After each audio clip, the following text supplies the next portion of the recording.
and welcome back to another episode of the Unfounded Podcast in a new year. Thank you for tuning in if you're tuning in on Facebook or YouTube, or if you're listening to this on the podcast apps, whichever one you're joining us from. It's been, like 2 weeks, I think, since our last episode, and that last episode was kind of heavy, to be quite honest. I could really feel the culmination of the year starting a couple weeks ago. It's been a rough one for everybody, right? That's an understatement. But regardless, we are approaching and entering into a new year. And there's some important things that come along with that. Some expectations that we all place on the new year. And I think it's important to talk about that today. So that's going to be our focus today, is expectations. But first, I am joined here. First of all, I'm not in my normal place of recording. I have been in Phoenix, Arizona here for the last 2 weeks with my parents celebrating the holidays. And so today I am broadcasting from their house in Surprise, Arizona, and I am joined by my mother, who I love very much. If she wants to say hi, she can say hi. Hi, everyone. Happy New Year. So one of the things I want to do with this podcast, one of the things I've noticed as I've watched it and listened to it myself is there's a necessity to bring in other perspectives. And moving forward into the new year, that's one of my goals, one of my resolutions, is to continue to develop what I've started here. To push it to a new level, a higher level, to expand it. Not only myself, but everybody else.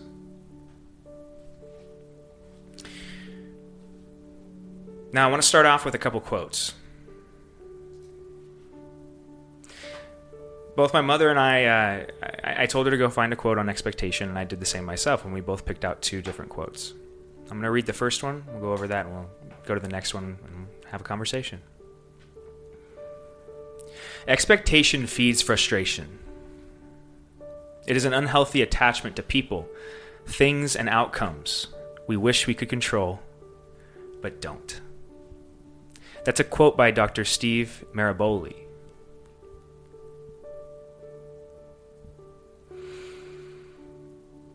I'm trying to figure out why I want to talk about expectation today. Because if you look on Facebook and you look around basically anywhere right now, around the new year, what you'll see is a lot of expectation. Right? A lot of people looking forward to the new year. I am as well. I think that this new year is going to provide novel experiences, ones that I'll be able to grow from and you'll be able to grow from in ways we probably can't imagine right now.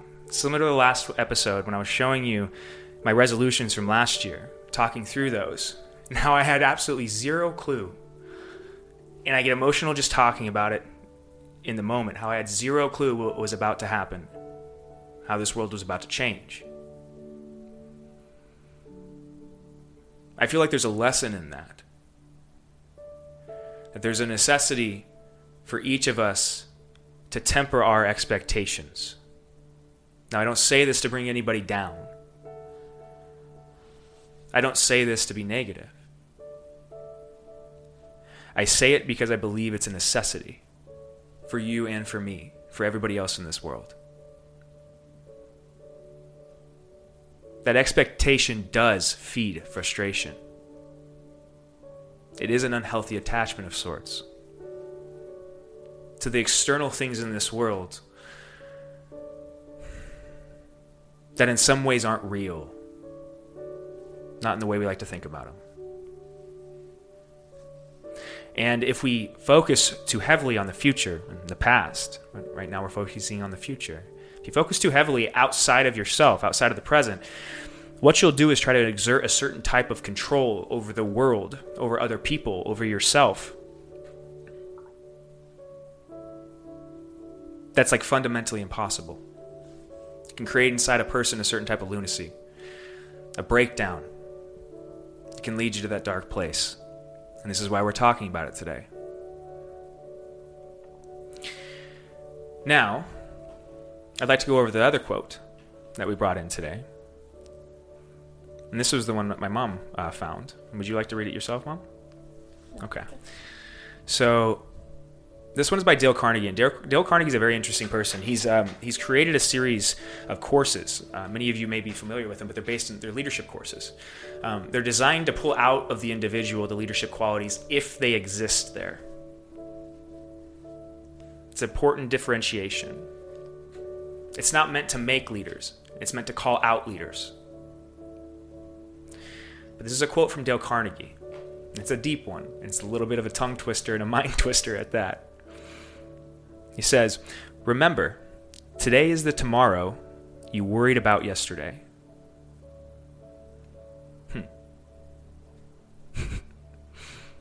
Remember, today is the tomorrow you worried about yesterday. What does that mean?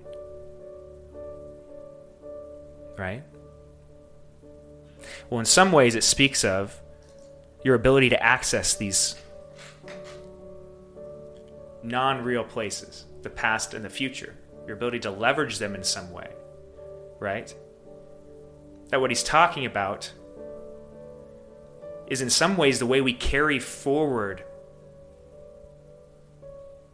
worry. We perpetuate it, right? Through keeping ourselves in this future and past mode, we fail to see the blessings directly in front of us. The things, the tools that are there. And I don't know why I'm getting emotional saying that.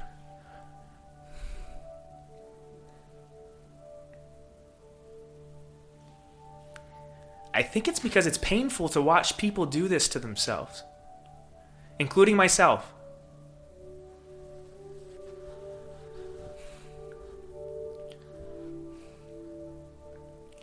That there's an energy in this time.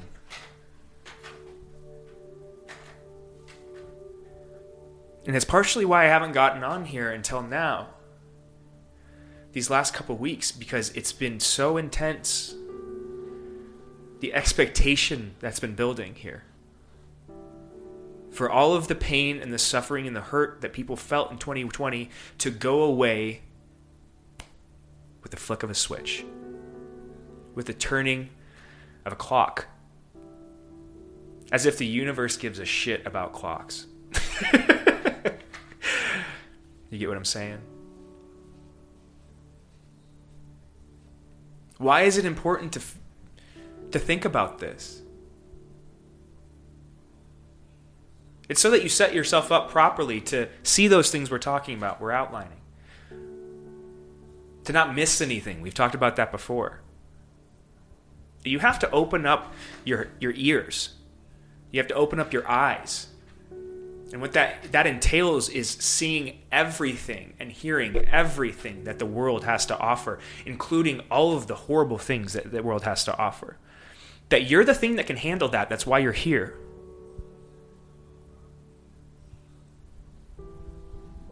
But that when you place yourself,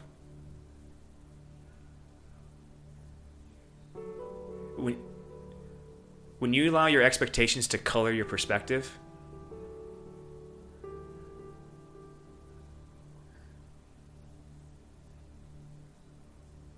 you damn yourself in a very specific way.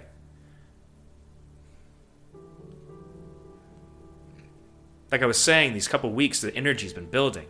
It's been confusing. I've been trying to sort through it because I feel it in myself. I'm tired. I'm angry. I'm hurt. I'm sad. And I don't want to feel those things anymore.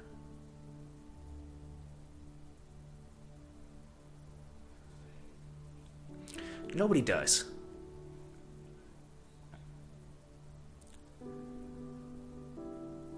But I also have to take into account everything else I've said before this. The things that have helped me along this path, that have helped me grow. I can't deny those things. And they're exactly the things that inspired those feelings I just went through. And what you need to grow is the hurt, the pain, the suffering. When have you ever grown from being comfortable? When has anybody ever grown from being comfortable? All you see is people degrade. So that it really is dumbfounding why we wish for comfort. Why we wish away our pain and suffering. Why we feel sad for other people who are suffering. Why you feel sad for them. That's part of life. It's part of their journey. In some way, you feeling as if it's not necessary is you exerting yourself as somebody that would be able to discern what is. That's pride. He's tricky.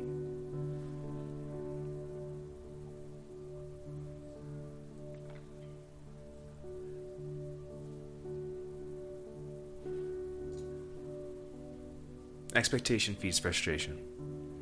It is an unhealthy attachment to people, things, and outcomes we wish we could control, but don't.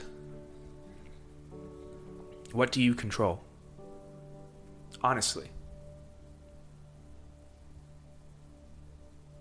If you're honest with yourself, it hurts to admit this, but you barely control yourself. That there's things inside of you, proto-personalities, sub-personalities that pop out. We like to pretend as if we're in control of ourselves. We're not animals in any way. We don't react in anger, frustration, hunger, jealousy. But that these are a part of the human being. Not only are they a part of the human being, they are necessary to the human being. So that the best thing you can do is embrace the qualities that live inside all human beings. We've identified those. What makes me the same as you, and my mom, and my dad, and everybody else in this world? We can all feel the things we've been talking about. We can all feel how out of control those things can make us. Those little sub-personalities can make us.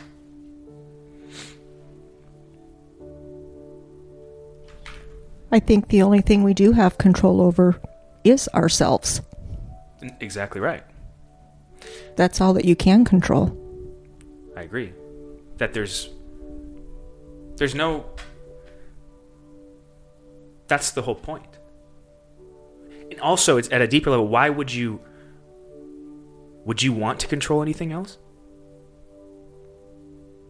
You have to think about that as well. That's the other part of expectation as well. What would you want to control besides you? Yeah. In what ways would you be enough to do that? Right? Right.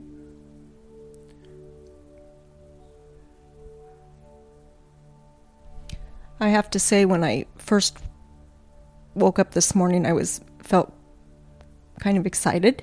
Mm-hmm. Because I thought, oh, wow, a new year. And then you think about... But I think that's kind of silly. It's just another day, really, when you think about it. Yeah. It's just a few hours from yesterday, and there really isn't much that's changed in those few hours, right? Yeah. So to think that we're all going to wake up this morning and all of this other stuff is going to be gone is ridiculous. It's ridiculous, exactly. So you just have to keep, yes, you have to hope and pray that things are going to be better, and in some cases they will be, but they may not. We don't have any control over that. When defined better, right? True. For everybody, that's going to be different. Yeah. Maybe which is why better is a hard thing. Right. Why expectations are dangerous in another way. Well, that's what causes disappointment. Mm-hmm. It's also, the expectation is partially what calls people to go and act in very specific ways, right? Right. And if you just pointed out a very important point, I think, that everybody has very individual lives. And everybody's vision in some way, we know this, is very individual. What they dream for their life is very individual. What they want out of life is very individual. So that trying to imagine a world in which expectation is the way you manifest something like that, it doesn't make any sense. How could a world that complicated exist? How could everybody get what they want at the same time? Right?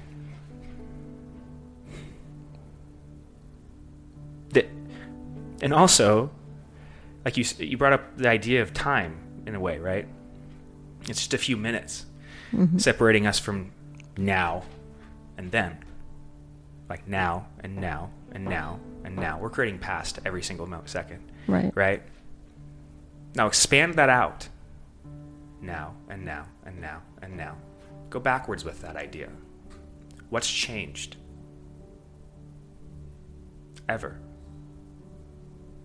What makes you and me and you different than the people that lived 2,000 years ago? Is there any difference between the person that lived 1000 BC and somebody that's living in 2021? I don't think so. Do you? Fundamentally.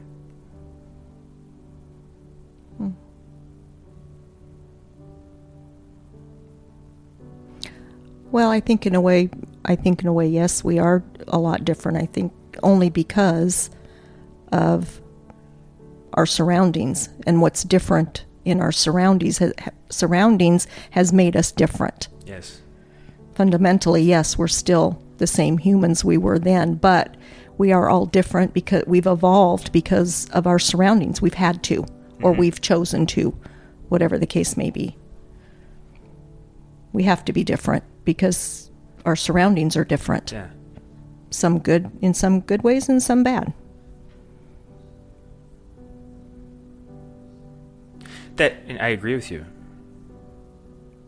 There's also a weird way in which recognizing the truth you just said can lead you to feel like the way you experience life is different than people used to.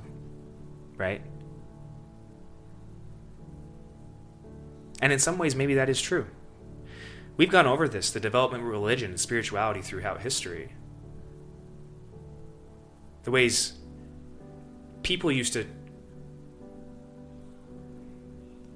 deify the world in a certain way. In a very weird way, people were much closer to the gods in ancient times.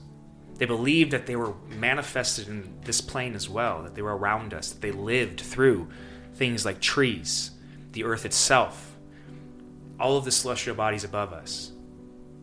That we are kind of like visitors in a godly neighborhood in a weird way. But that as we've gotten further down this line, as we've had one new year after another, after another, after another, each year human beings have done the same thing.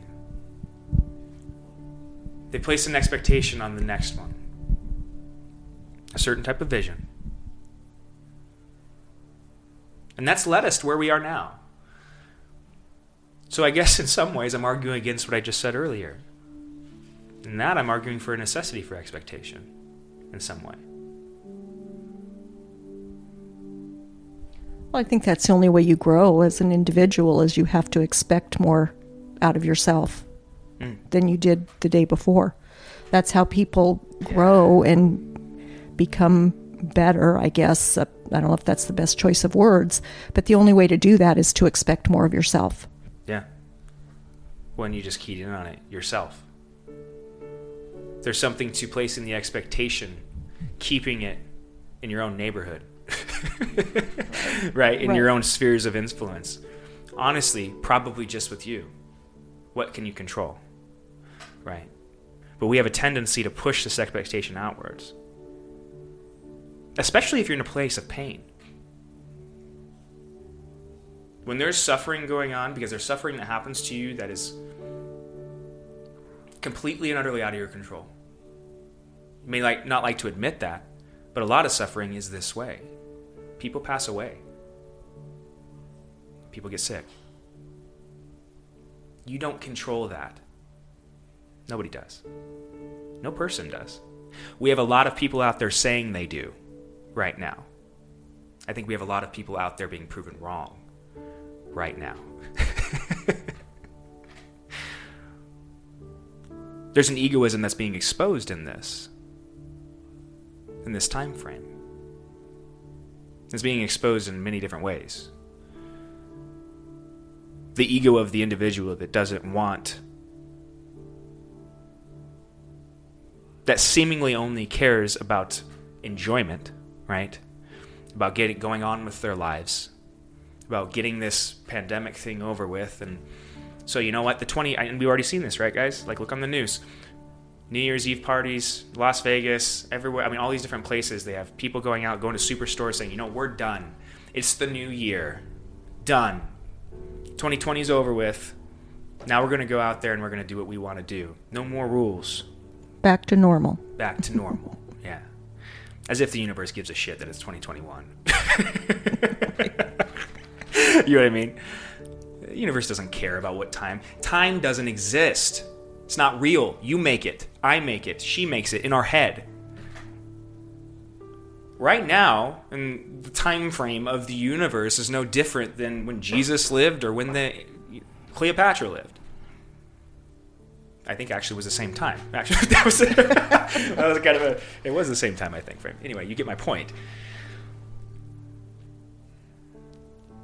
That's the expectation we're placing here. A lot of people are placing here is like, we've been waiting, counting down. Oh man, what was it initially back in March? Where were your expectations at? Right? It'll show you how bad it is to assume things and how disappointed you'll become to do it. Oh, I remember living here in Arizona. The word was that, when it gets nice and hot, our summer, it's going to kill the virus. Mm-hmm. And the virus will be gone. Experts. Right. People in control. Egos.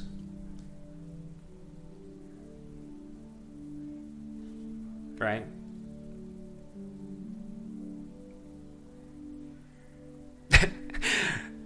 It's funny. We trick ourselves. We really do. Then we blame the universe or God or whatever you want to call it. That's the funny thing, too. If you call yourself atheistic, who do you blame when shit goes wrong? That's the other side of that coin. Well, there's only one if you're the center of the universe, who's to blame for everything? It's not God, because he doesn't exist, right? It's you. And how does that feel? It inspires inside of you a certain type of feeling. If you let it build, it'll create a nihilism inside of you that will crush you. I promise you. I've gone down that road. Maybe my perspective's different. Maybe yours is. Maybe you did the same thing, and it's in a much different way brought you to some kind of fulfilled life. If that's the case, I would love to talk to you, because I really truly want to know what that perspective is. But in my experience, and from watching the people that I know and love who hold those beliefs, there's something like a breakdown happening right now. Right? People's worlds are being rocked right now. Yes. Suffering. The suffering that's the hardest to handle is the ones that the type of suffering we create for ourselves. Right? It's the hardest type of suffering to identify. It's easy to say that, yes, there's horrible things that happen out there in the world. And at a certain aspect, we're out of control of things. It's almost like it seems like a cop-out answer, right? So it's like, okay, well, then there's suffering that you create too, for yourself. Let's look at that. Like we were talking about going back in March. It'll be over within 2 weeks. That was the initial one, right? Lockdown real quick. Lose all your freedom. It's okay. You're not losing your freedoms. Just 2 weeks. Then a month goes by. Then 2 months. Then you hear what my mom was talking about. Summer's going to be the end. Everything will be back to normal. 4 months. 5 months. All the while, you suffer because you place your expectation in a finish line that doesn't exist. You create the finish line. Because the secret is there isn't one. I guess the thing that I have a hard time understanding is when people talk about suffering, and as you said, there is some horrible suffering. There are people that are very sick, and there are people that are dying, and that is a horrible thing. But some people's idea of suffering is that they can't go out and do what they want to do. Mm-hmm. And I just find that so shallow, that's what is their suffering. Yeah. Yeah. I mean, again, it's a different perspective, but I guess that just shows you how people have different values and different prices that they put on either material things, or maybe their whole world is only materialistic and you're taking that away from them and they are suffering.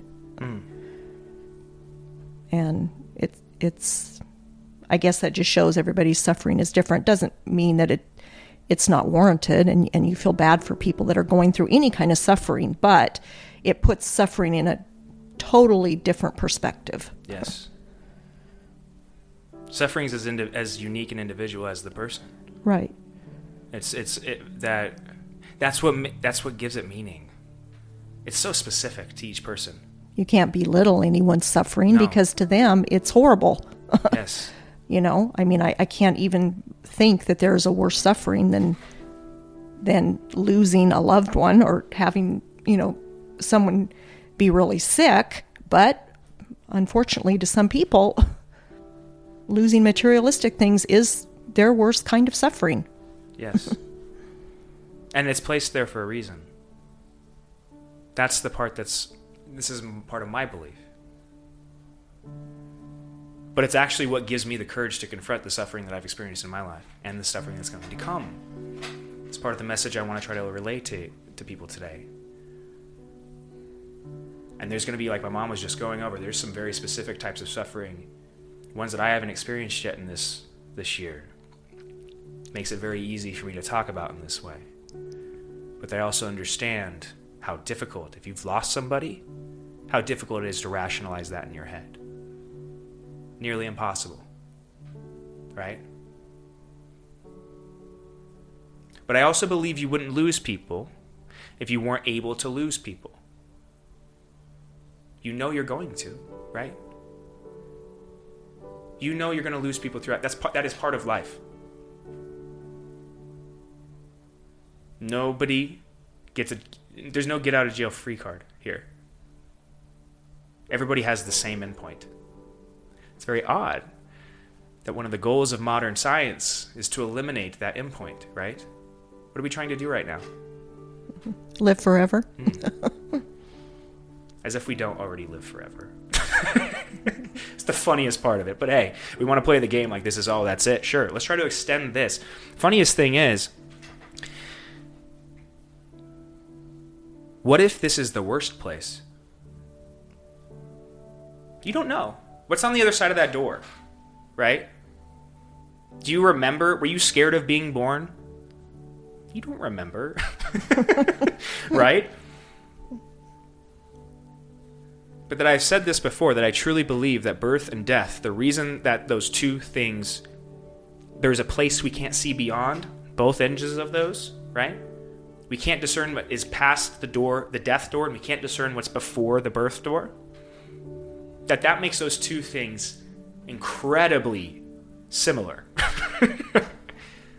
So that in some way, they're probably connected. I'm not saying that this means that you're going to come back in this lifetime or whatever it is. I'm just saying that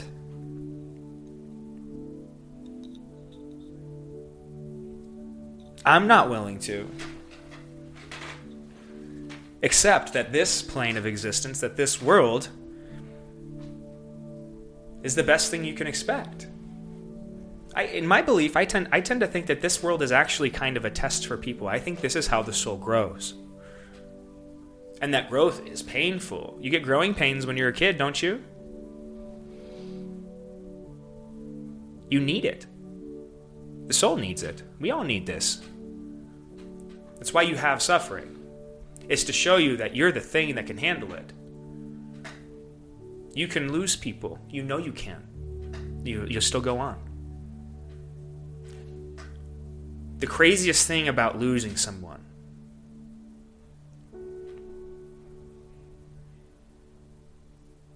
is that they don't die in the way you think about it.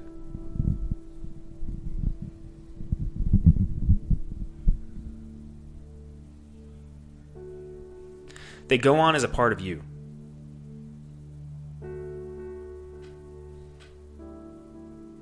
Nobody's ever dead. We are all so integrally connected to each other that inside of me lives not only my mother and my father, but my grandparents and their grandparents and their grandparents, all the way down the line. It's also, I think, partially why I can say when I feel something, I can understand why you feel it too. We all come from the same source, right? Even if you try to think about it biologically, trace it back. There's a single ancestor for all of this, correct?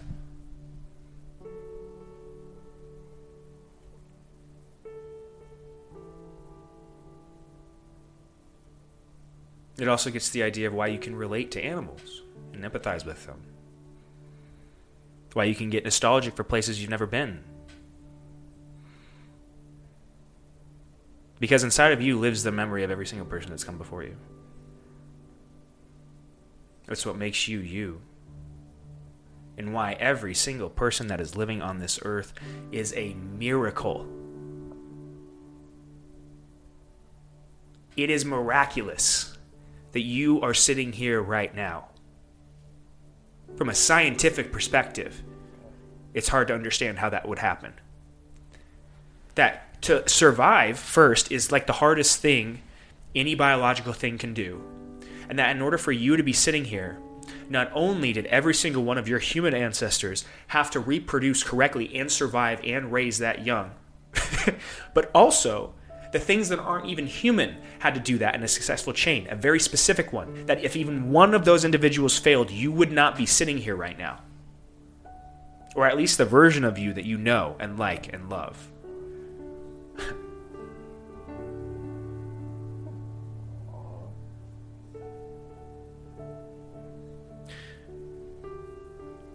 I've talked about this before in terms of evolution.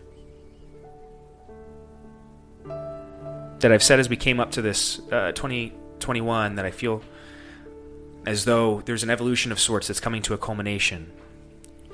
Not like there's going to be some event or something that's like, oh yeah, everything's fixed. No. But that I do believe there's a significance to this time. That we each, in a very individual way, through our suffering, are being called to a higher purpose, a higher existence, a leveling up of sorts. The way you do that is to embrace your suffering. You don't want to miss anything. You don't want to miss anything. It's like if you were approaching your life itself and your life from a scientific perspective, trying to take in as much data as you possibly can, why would you exclude an entire section of it just because it feels bad? Why would you run from that? Why would you try to explain it away as evil? Why wouldn't you say, hey, is that there to help me?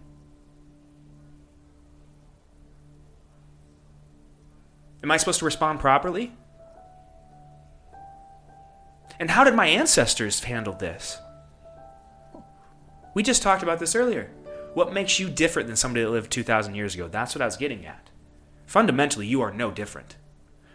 Those people were faced with the same challenges. In many ways, much harsher times. Time frames where there was tens of thousands of wars going on. Where you were lucky to live to 35. Where every day was a fight just to eat. Right? That's a type of suffering you couldn't place an expectation on for the new year to go away. You know what I mean? Man, in 1001 BC, no more hunger. You know what I mean? Like, no. No more war, no. But that, and maybe we're getting to the value of expectation here.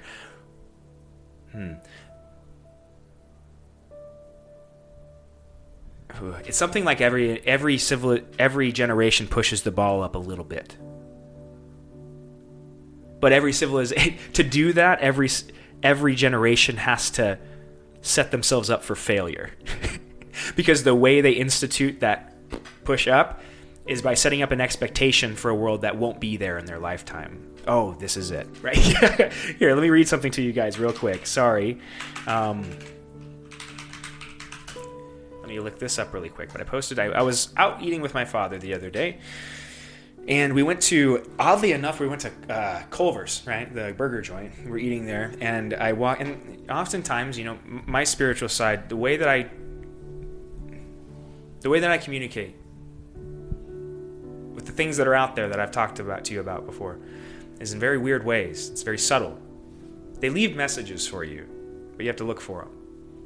And I was in Culver's with my dad, and we're sitting there, and I went to sit down at a booth, and I look up, and in a fast food chain restaurant, there's this quote. And it says, "A society grows great when old men plant trees whose shade they will never sit in."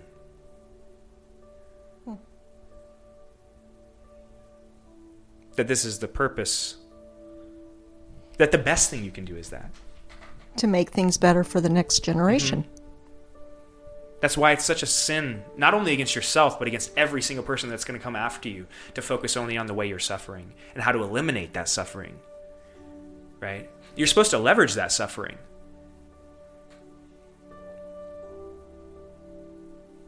Formulate a certain type of expectation, but one that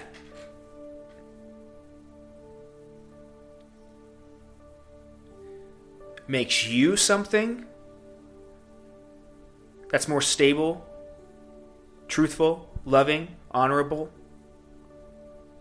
something of an example, but also iterates that out forward. Like a mode of being. It's like it outlines a certain way to live life, right?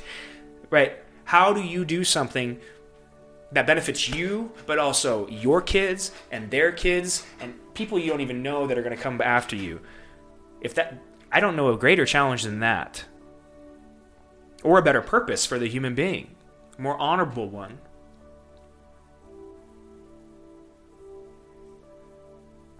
A society grows great when old men plant trees whose shade they will never sit in.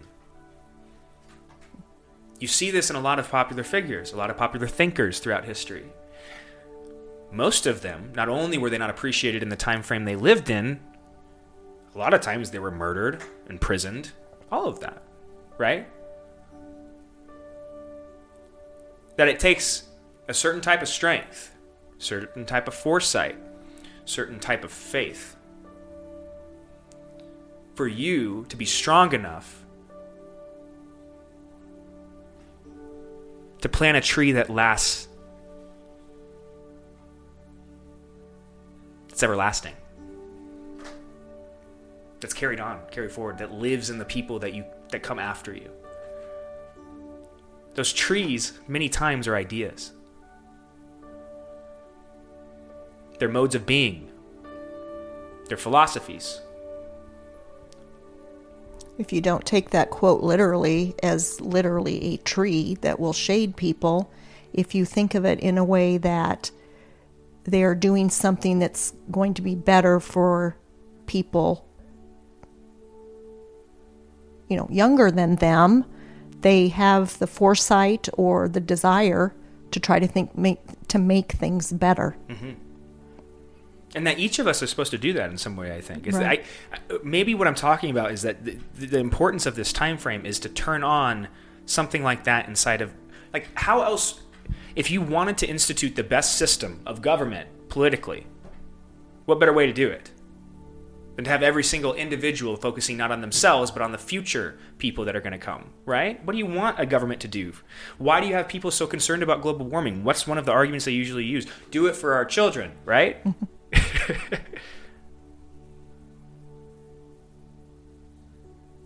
Everybody has a specific calling. Everybody has a specific way that they can enact this, that they can plant a tree. Doesn't mean you have to be a philosopher. I think perspective, too, is a gift that you're given, I think, by your own experiences. Mm-hmm. for instance, people, if you've ever had a relative or if you've ever sat down and spoken to somebody that's, in their 90s and hundreds, and you listen to what they've gone through in their life and all of the horrible things that they've gone through. You know, I had an aunt that lived through the Spanish flu, and then World War II, and the Great Depression, and then all of the things that we've lived through. But if you take all of those things that those people have lived through and still have somewhat of an optimistic outlook on life, I mean, that's a totally different perspective than, some people don't ever have that privilege. They don't ever have the chance to talk to people that have gone through that, or so maybe it's hard for them to understand. There's a certain type of... Yeah. I mean, just if you listen to other people, like, the one quote one article that you and I listened to today, Chris. I have it pulled up. A 95-year-old man and all of the things that he lived through, and you think, wow. And he still is thankful for the things he's gone through in his life. And you're like, some people are pretty selfish when you think about what they are complaining about and that they have nothing to be thankful for, but yet you look at someone like that. Hell yes. It's pretty selfish. There's a certain amount of grace you see in those individuals, right? Right. They carry themselves with a certain type of grace because they know they're the thing that can get through those things as well. I'm glad you brought up Wouldn't you like to have that strength? Huh? You do. That's the wonderful thing. You're no different than them. You do. You have that strength inside of you right now.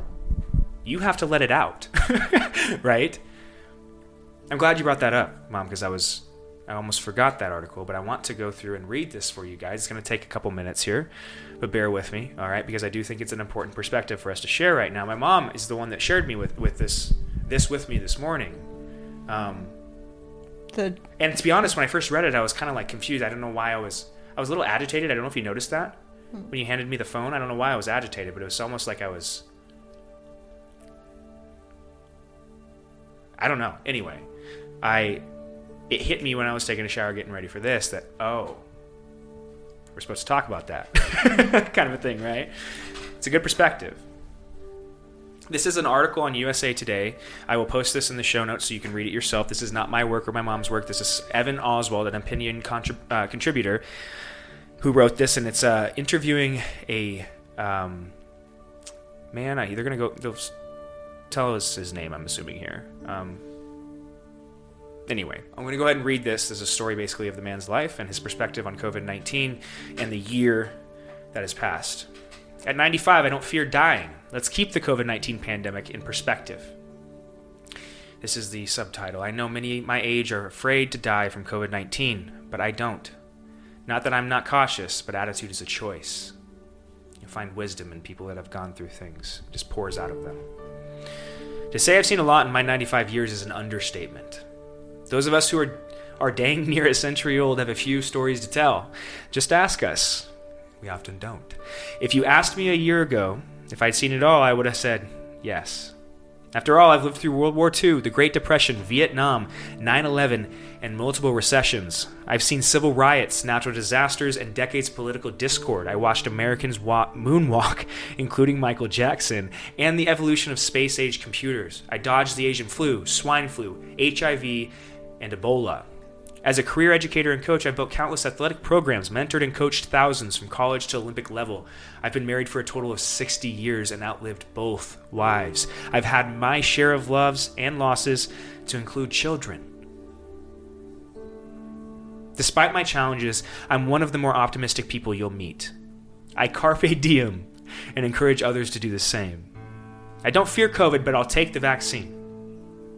I was the first paid activities director at Glencroft Senior Living in Glendale, Arizona, where I still live today. For 10 years, it was my job to encourage residents to get out and live, not just wait for the inevitable.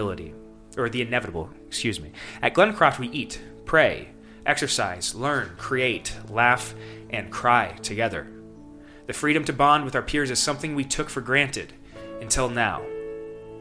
We understood it was necessary when Glencroft locked down. Heck, they did a lot to keep us safe. They delivered meals and activities, distributed masks and sanitizer. The staff often checked in on us. The broadcast workouts to our rooms so we could stay active. Despite their efforts, I missed my old routine and my friends. Even the church was shut down. I'm very much into my church program. Isolation made me struggle with negative thoughts for the first time in my life. Think about what this man's been through. How significant of a statement that is. I didn't expect that. At 95, there aren't many firsts left. I know many are afraid of COVID-19, as it hits our population harder than most. Many my age are afraid to die, but I don't fear it. When I hear of others passing from COVID-19, I know that that's just the way of life at this end of it. I'm not hardened by it. I'm just ready for it. When the vaccine comes, I'll take it like I take the flu shot, and I'll see what happens. I'm cautious. I wash my hands and wear a mask. The possibility of getting sick is always there. You have to discipline yourself. It's easy to become complacent. What I'd say to the younger generations: on a global scale, I'm disappointed by the lack of collaboration in 2020. My wish would be that the whole world would work together. But the way politics are, there isn't much hope for that. Political parties don't want the other side to achieve anything. As for the racial unrest we've seen this year, I don't think there's any comparison between now and the civil rights era. I found a recent map showing the rate of hate crimes across America. It looks like the U.S. has a bad case of measles. My advice to the younger generation is you need to be involved and express yourself by voting. To attack the next guy if he disagrees with you isn't going to get you far. You can't just hammer a guy.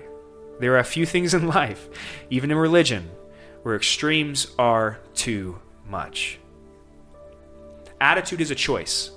I have a choice to be happy or sad, fearful or optimistic, to enjoy living or to sit around and wait to die. People ask me if there's anything left on my bucket list. My bucket doesn't have a bottom. I'll never get it all done. In 2021, I'll embrace whatever comes my way. I just hope I can still drive. Wishing you all a healthy and a very happy new year from the not-so-silent generation.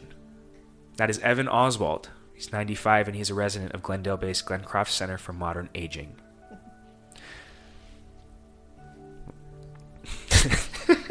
Wow. Right?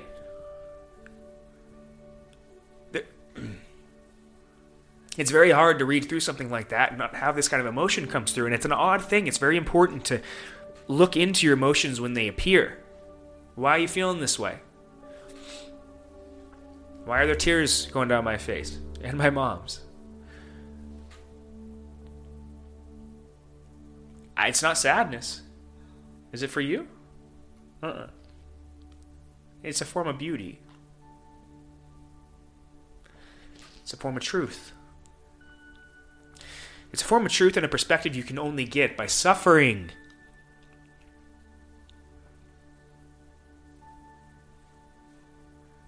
I embrace whatever comes my way. That's what we all need to do right now. Let's make our expectation for 2021 something like, let's take the suffering that will be in 2021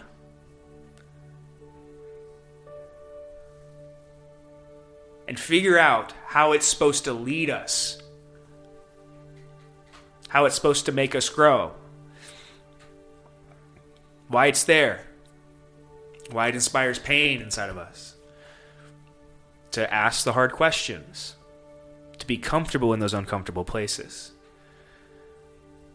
to allow yourself to let go of your ego, of who you've been before this, of the expectations that idea of who you are has placed on you. That's the other aspect of this as well. Expectation a lot of the times is built out of our egos, out of what we think we want, not what we need. So that we were just watching an episode last night, The Twilight Zone, right? The old Twilight Zone movies. Yeah. Or shows. We were watching one and this was such a good one. it was the one I'm thinking about specifically was this gentleman. He kind of lived a bad life, right? He was a robber, and the show starts out and he's in robbing a bank or something like that, and it shows a guy laying there. He's probably killed him. He runs out of the bank and the cops are chasing him and firing at him, and he's going to climb the wall, and the cops end up shooting him, right? And you just see him fall down, and then all of a sudden, a couple seconds later, this guy walks up and kind of taps him and is like, "Hey," and he wakes up, and the guy proceeds to kind of take him through and explain to him that you can have whatever you want. And the guy's like, and you do have whatever you want. Yeah. He's like, "Well, where am I?" And he doesn't really answer. And he's like, "I must be in heaven. I must be in heaven. That's the only, I'm getting everything I want. I can have all the riches, the cars, the women, the booze, the money, the gambling. I can win every single time I put a quarter into the slot machine.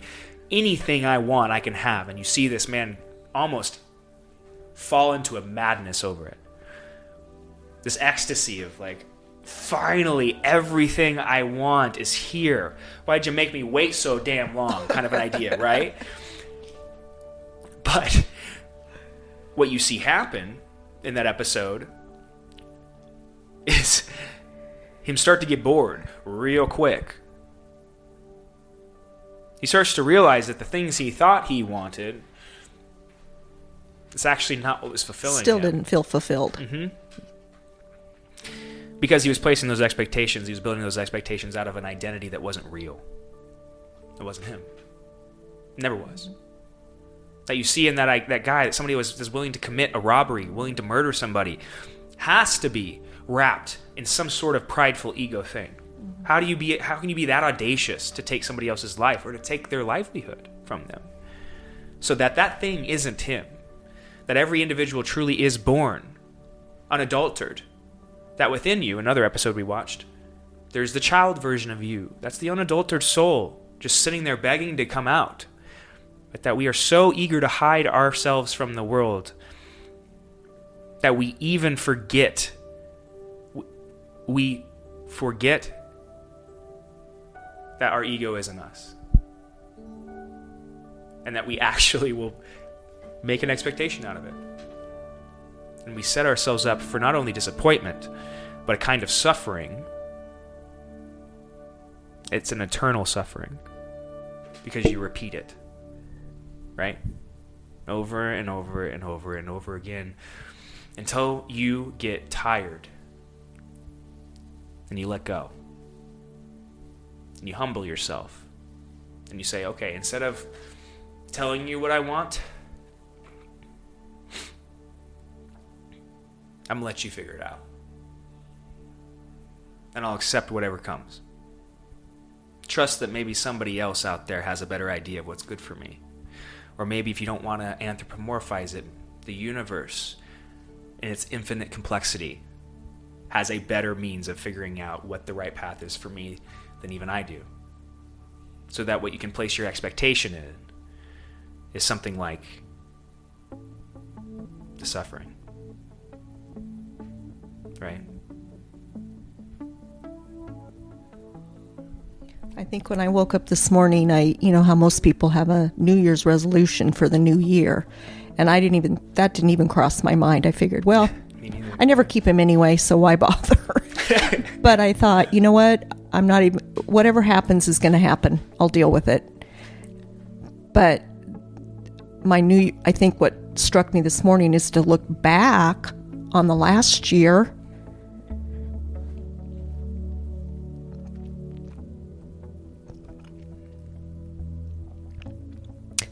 and realize there's a lot to be thankful for. Mm-hmm. Hell yeah, there is. So I'm going to look back on last year, and I was the first one to say I can't wait till this year's over, but look back on it and just dwell on what I'm thankful for that did happen last year. Because you're sitting here, right? Yep. And people that we know and love who got the virus that survived. That's a lot to be thankful for. Mm-hmm. So that's my New Year's resolution, I guess, is to not have one for the new year. That's one you can probably... That one I can keep. You can keep that one. Yeah, I can too. But that's a very good perspective, and I appreciate that perspective. I think that's something similar to what I'm getting at here. Don't be too hard on yourself. Embrace everything that's happened for what it is. Accept it. Accept your suffering. Allow it to flow through you. Allow you to feel it too. Don't run from it. It's going to hurt. In a 45-minute time frame, both me and my mom have cried like 5 times. Right? It's okay. It's okay to show people emotion. It's okay to let it out. This year has been hard. Life is hard. It's supposed to be. And I think with that, that's going to be the Unfounded Podcast, guys. I want to thank you very much, Mom, for coming on here. Thank you. It really, really is so valuable to have another perspective. And I truly hope that all of you listening out there, that you're able to have a similar kind of conversation with the people that you love, right? They're there for you. Talk to them. Share with them how you feel, how this year has pulled you apart, and how you're going to prepare for the next one. Okay? And know that there's a whole lot of people out there, not just people, but there's somebody out there that loves you a whole lot. Alrighty? Lots of love. Bye-bye.